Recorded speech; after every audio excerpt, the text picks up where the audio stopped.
Russia just purchased $20 billion of Africa's debt.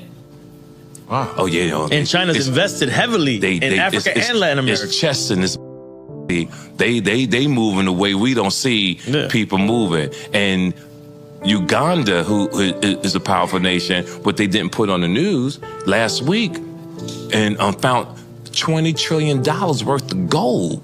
But no, you didn't hear one article that mentioned about a black country just found trillions in gold. $20 trillion worth, because it makes them a powerhouse. Right. See, because America have you thinking that the African countries are horrible. Don't visit them. Countries. Don't go visit them. When they show Africa, they always show the jungle. Yeah, they never show someone knows. They never show how Africa looked like Beverly Hills. Metropolitan cities. Exactly. Hotels and beautiful homes. Some of the richest people are in Africa. Exactly. Right. So that's what we have to start pushing, right? That's what we have to start pushing, and not just pushing that, pushing health. Because we talk about all the celebrities all the time, right? We talk about what's going on in hip hop. Right. But as black men, we have to start pushing health, because we always talk about money, who got the most money, but we never talk about health. Because the goal is, okay, we're going to teach you how to get the bag, but we got to start teaching people to live long, to enjoy the bag. So China has been involved in Africa. Since 2000. You know, they've been massively involved in Africa since early 2000. Let's say 2005.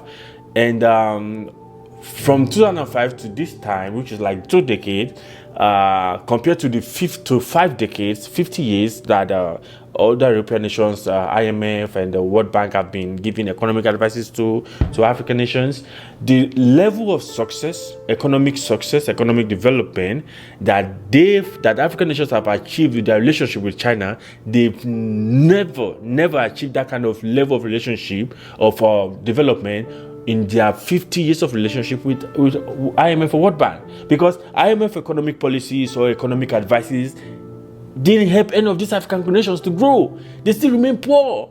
People are still suffering. Some people are still suffering from starvation in some of these countries. Their economies are not growing. Their currencies are falling, because these are the policies that IMF will push out there. IMF is going to tell you devalue your currency,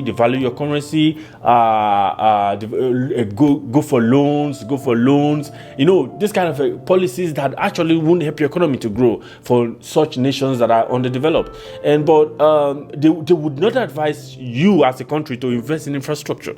And there is no nation that develops without massively investing in infrastructures, in capital infrastructures, because these infrastructures actually bring in revenue for you. And these economic activities that surround these infrastructures stimulate the economy to grow.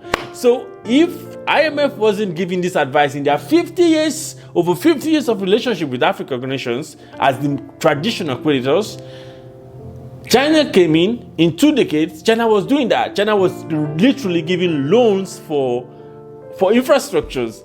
And if you go to most African countries today, you see what they've been able to use some of these loans for. But we're not actually pushing out the fact that there's still corruption, you know.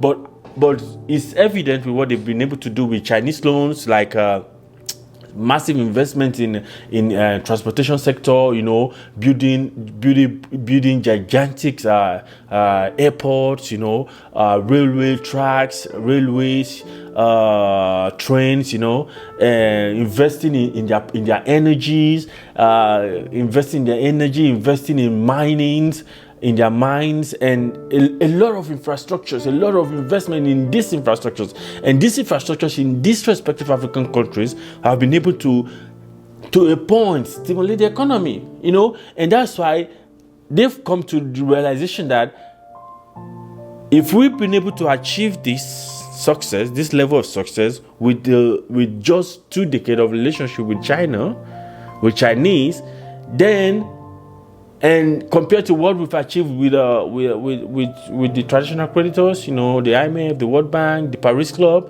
they will rather do more with the Chinese. And that's why most African nations lean towards China more, get more loan from China, and would rather go to China to get more loan than go to IMF to get loans.